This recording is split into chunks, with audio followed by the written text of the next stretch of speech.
sur 1 an, 2 ans, 3 ans, on voit que d'avoir une communication cohérente, ça permet de simplifier des processus, d'être meilleur quand il faut faire de la publicité, quand il faut faire de la promotion, quand il faut faire du sponsoring, de marquer une empreinte, de marquer une entreprise dans la mémoire des gens. Et au final, le branding, par exemple, on va dire que c'est plutôt des impacts qui sont sur le long terme. Le marketing est là justement pour dire, ok, maintenant on veut vendre quelque chose à un temps donné et puis on doit justement en venir chercher ces informations qu'on veut en retirer. Mettez les valeurs humaines et l'humain en avant. Montrez aussi ce qui se passe à l'intérieur. Montrez les personnes qui y travaillent. Montrez vos processus. Ce qui fonctionne aujourd'hui, selon moi, c'est montrer réellement qui on est, montrer ce qu'on veut faire et aussi pourquoi on le fait et quelle vision on veut amener à ça. Je suis convaincu que si une personne se sent alignée à la vision d'une entreprise, à une mission d'entreprise, il peut y avoir des centaines et des centaines de visions différentes, mais pour moi, la clé, c'est l'humain. Bonjour à toutes et à tous, bienvenue dans le podcast In Progress. Podcast un petit peu particulier aujourd'hui, je teste un nouveau format, un format solo, un format hors série. Le podcast In Progress a pour but de passer du temps avec des personnes que j'interviewe, des entrepreneurs inspirés, avec lesquels j'adore discuter. Mais je voulais aussi tester un format différent où je suis seul devant la caméra et au micro. Je m'appelle Maxime Gremaud, je suis le directeur de l'agence de communication Inventaire depuis maintenant quelques années. Et si je fais ce format solo aussi, c'est pour pouvoir amener mon point de vue, mes 10-15 ans d'expérience aussi. J'ai rencontré énormément d'entrepreneurs, j'ai eu énormément de séances et puis je pense que c'est important aussi que j'amène quelques thématiques qui me sont chères et quelques points quelques points importants qui sont importants à traiter selon moi pour les entrepreneurs. Moi, mon dada, c'est donc j'adore toutes les thématiques qui tournent autour de l'entrepreneuriat, de la communication, du marketing et c'est exactement de ça qu'on va parler aujourd'hui. Aujourd'hui, le sujet, donc pour ce premier épisode solo, les thématiques sont un petit peu les suivantes. Stagnation dans l'entreprise d'un point de vue de la communication. Je remarque que j'ai énormément de clients qui font des efforts, beaucoup d'efforts pour se faire connaître, se faire découvrir, acquérir de nouveaux clients, tout ça. Et pourtant, leurs efforts stagnent. Et aujourd'hui, donc, j'aimerais parler de la stagnation dans les efforts marketing et communication. Comment aussi on peut recruter de manière efficace dans une entreprise, quel outil on peut utiliser pour y parvenir, quelle méthode plutôt. C'est aussi un sujet, je trouve, qui revient énormément. La pénurie de talents dans les entreprises est un sujet brûlant, très intéressant. Augmenter sa visibilité, augmenter aussi sa notoriété, que ce soit par rapport à de la concurrence ou simplement pour prendre une position sur le marché. C'est des sujets qui reviennent énormément. Et enfin, la fidélisation. Comment on peut fidéliser des clients et comment on peut aussi augmenter la lifetime value, ce qui veut dire augmenter le temps qu'un client passe dans notre entreprise. Voilà, ça va être un petit peu les thématiques du jour. On va commencer tout de suite avec la première question. Une entreprise qui stagne malgré des efforts de communication. Des signes avant-coureurs qu'une entreprise est en stagnation malgré des efforts de communication. Je commence avec cette première question. Moi, ce que j'ai souvent remarqué... Alors, je n'ai pas de script écrit à l'avance. Je vais vraiment parler avec le cœur, avec ce que moi j'ai expérimenté. Je n'ai pas de texte tout fait avec des 10 listes, 10 points clés, etc.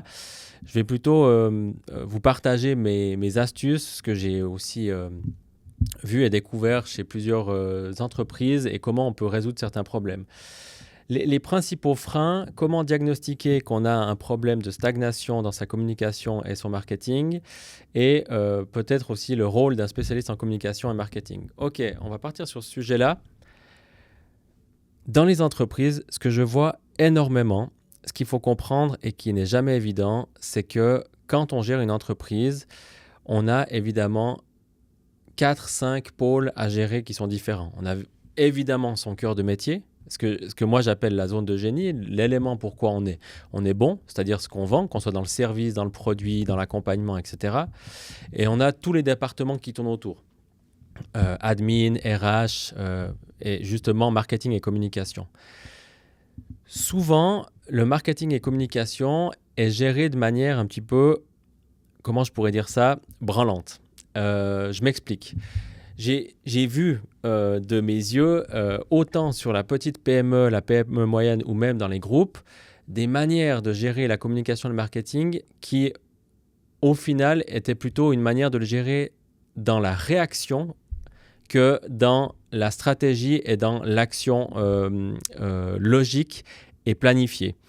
Souvent, ce que j'identifie chez mes clients, c'est des envies qui peuvent être soudaines ou plutôt une réaction. On doit faire ça pour telle date, on doit être prêt pour telle date, on a cet objectif pour la fin de l'année, pour le début d'année prochaine, etc. Mais sans un réel positionnement sur l'impact qu'ils veulent amener, les objectifs de ce qu'ils veulent en retirer.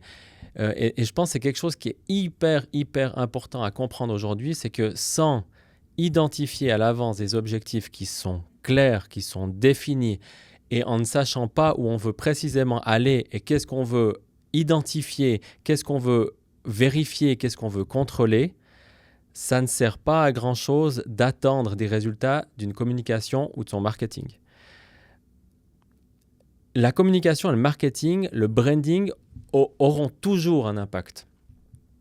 Bien sûr qu'il y aura toujours un impact d'avoir une identité cohérente, d'avoir quelque chose qui est diffusé partout dans sa région, qui est diffusé sur les réseaux. Mais si on ne prend pas la peine de se poser la question qu'est-ce qu'on attend de ces communications-là, où est-ce qu'on veut atterrir, quel est l'objectif de ce qu'on fait, au final, parfois on aura l'impression que ça a mené à rien alors qu'en fait ça a eu un impact énorme.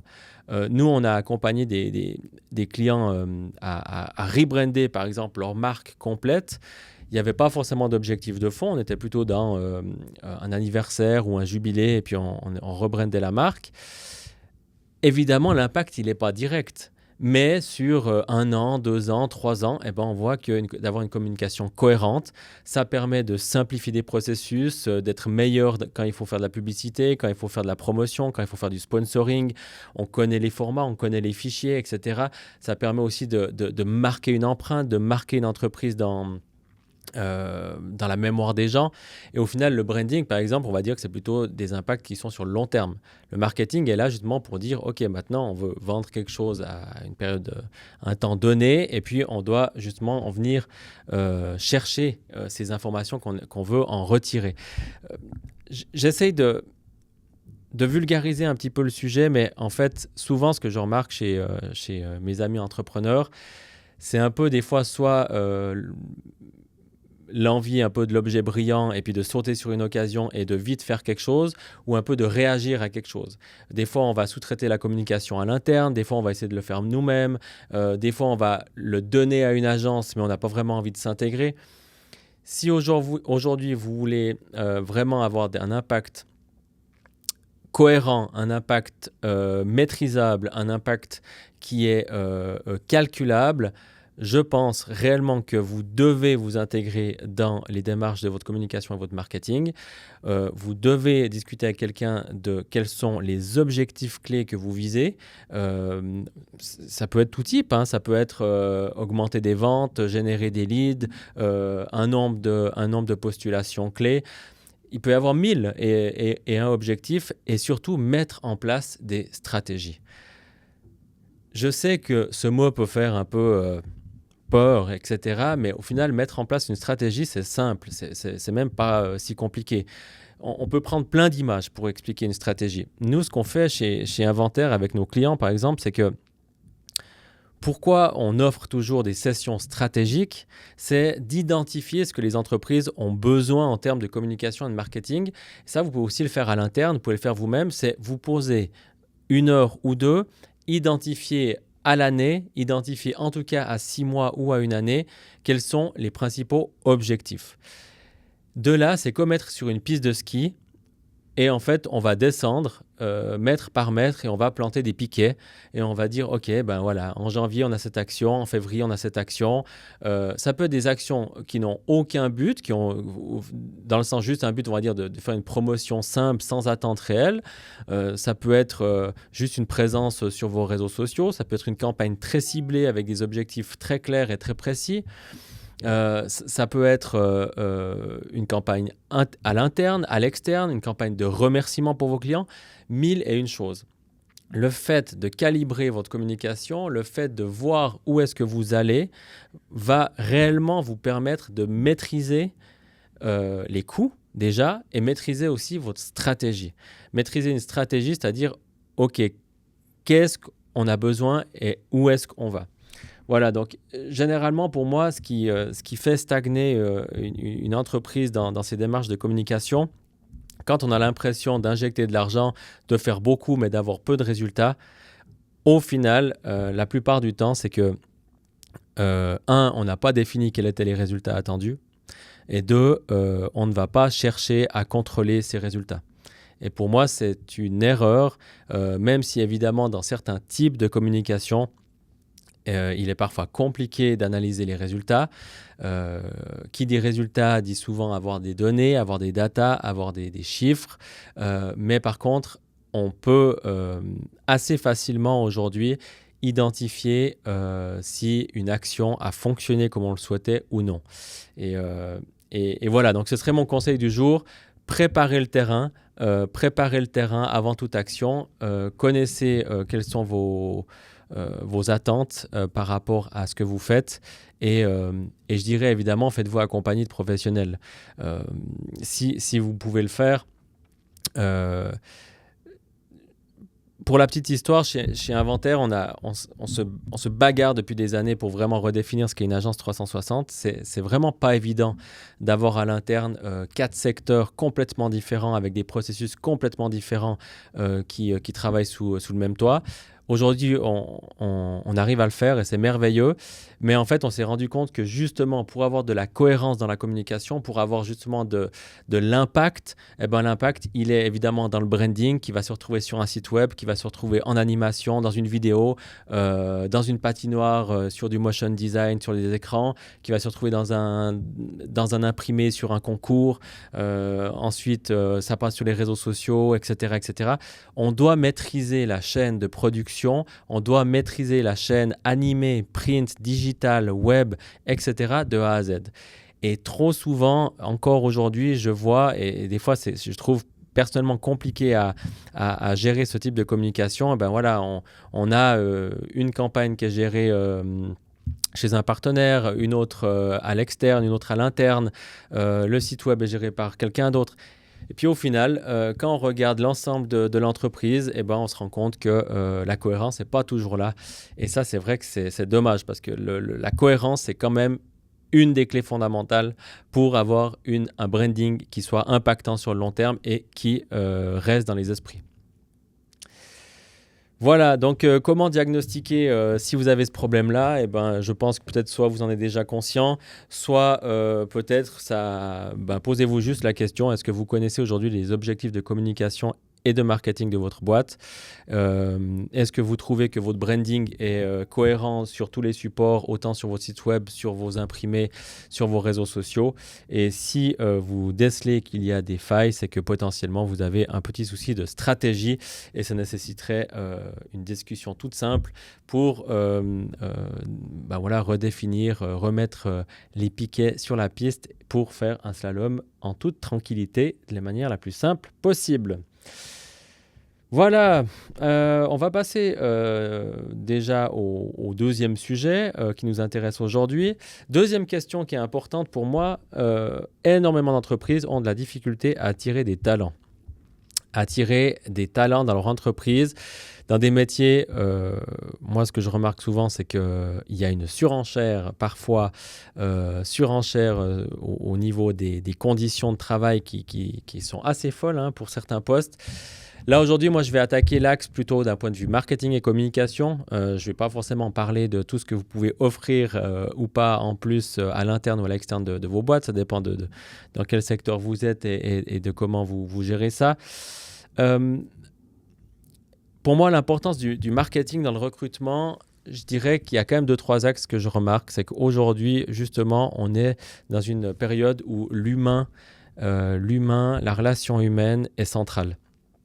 On a énormément de choses qui arrivent comme avec l'IA, les processus qui sont vraiment en train de digitaliser, de numériser, d'automatiser énormément de choses. Et à contrario, on voit aussi que l'humain, la relation humaine, être bien avec ses collègues, être bien dans son équipe, c'est quelque chose qui est hyper important. Donc, le conseil que je pourrais dire aujourd'hui à toutes les entreprises qui ont de la peine à recruter, c'est mettez les valeurs humaines et l'humain en avant. Alors oui, c'est bien sûr plus facile à dire qu'à faire, mais sous-entendu, ne montrez pas que le corporate lisse et strict de votre entreprise. Montrez aussi ce qui se passe à l'intérieur, montrez les personnes qui y travaillent, montrez vos processus. Ça ne sert à rien de mentir et d'être dans le bullshit de on est une super famille et chez nous c'est incroyable, etc. Ça ne fonctionne plus. Ce qui fonctionne aujourd'hui, selon moi, c'est la vérité, c'est montrer réellement qui on est, montrer ce qu'on veut faire et aussi pourquoi on le fait et quelle vision on veut amener à ça.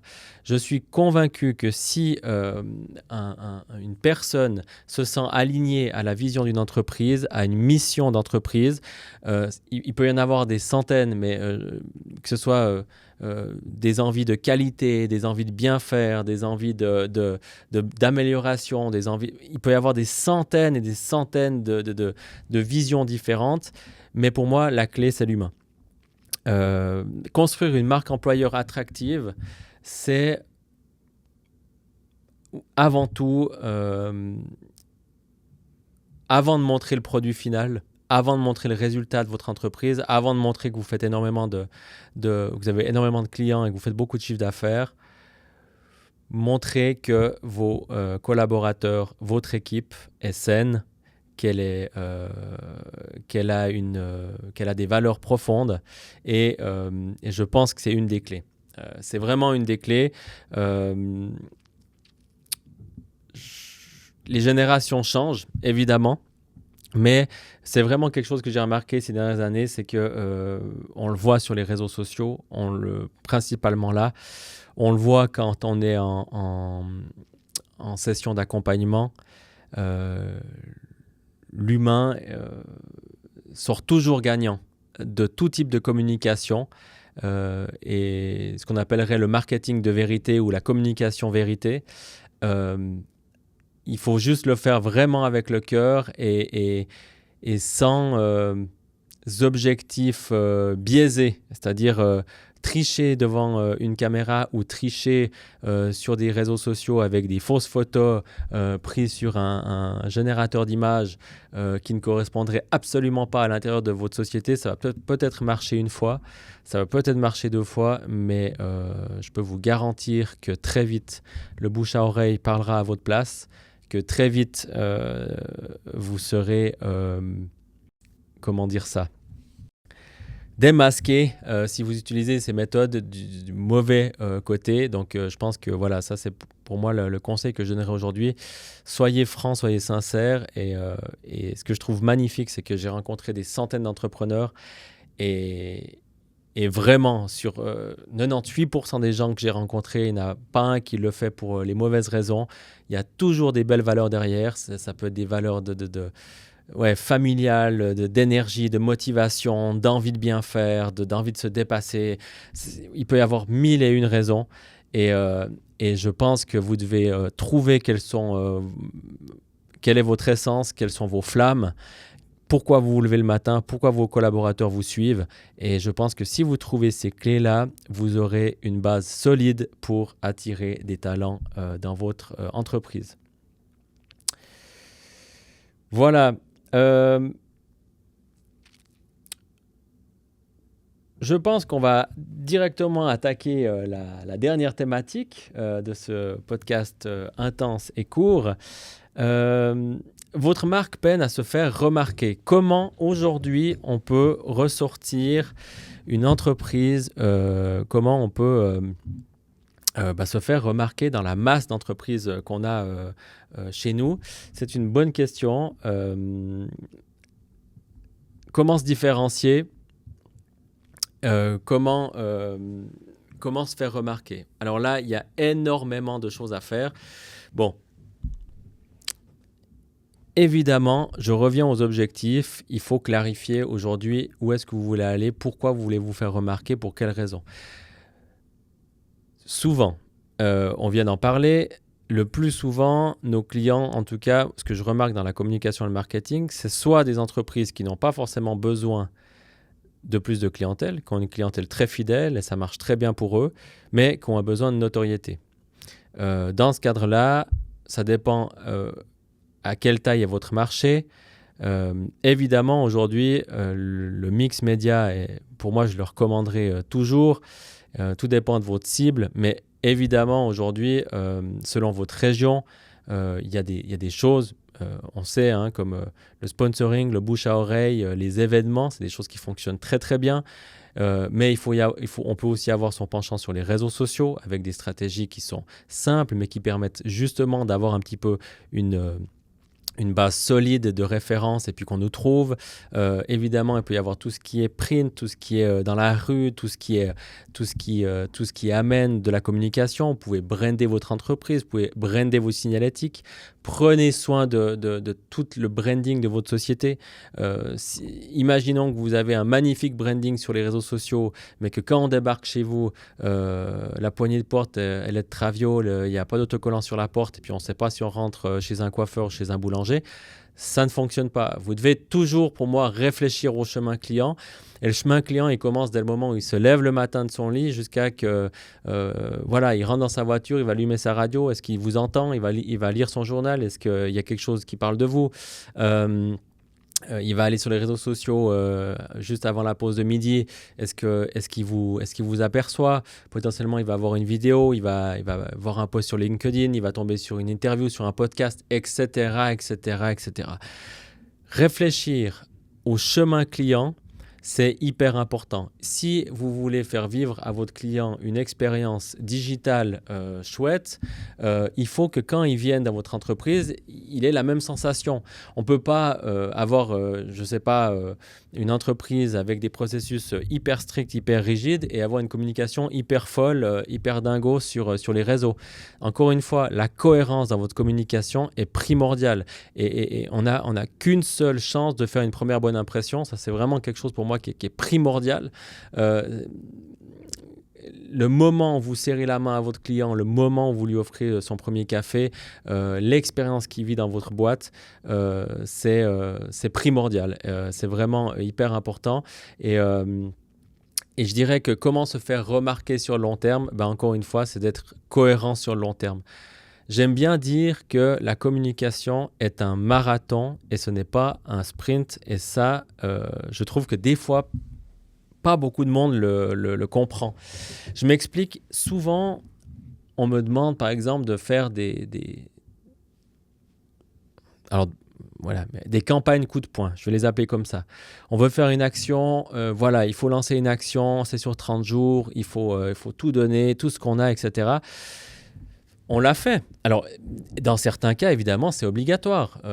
Évidemment, si on parle de campagne, de campagne politique, ça ne va pas être les mêmes stratégies que quand on veut vendre un produit ou un service. Campagne politique, c'est quelque chose qui va monter en flèche jusqu'à un climax et qui va s'intensifier sur la fin et qui va s'arrêter net 2 jours après ou avec juste 2 posts de remerciement. Ce n'est pas du tout les mêmes stratégies, évidemment.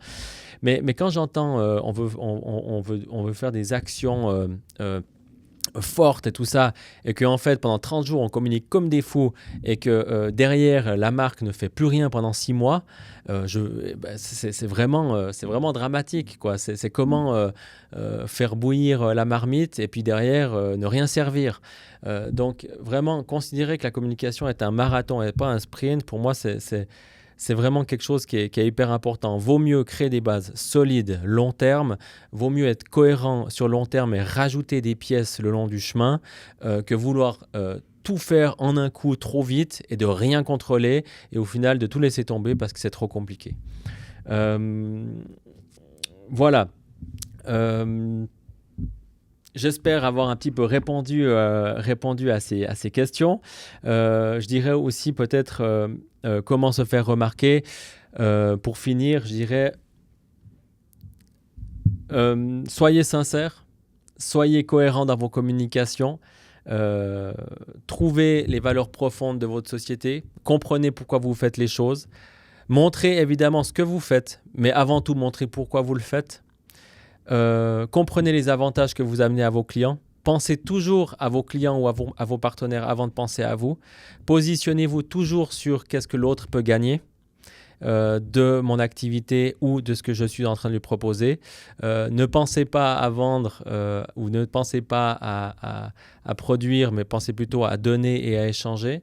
Et je pense que si vous vous mettez à la place de la personne qui est en face de vous et que vous le faites avec le cœur et avec sincérité, ça se ressentira. Et pour moi, c'est une priorité. Et évidemment, comme dans tous les domaines, il y a de la bonne communication et du bon marketing, il y a du mauvais marketing et de la mauvaise communication. Donc voilà, pour finir, je dirais, faites-le avec le cœur, faites-le bien. J'espère que cet épisode In Progress solo vous a plu. En tout cas, moi, ça m'a fait plaisir de le faire. J'espère que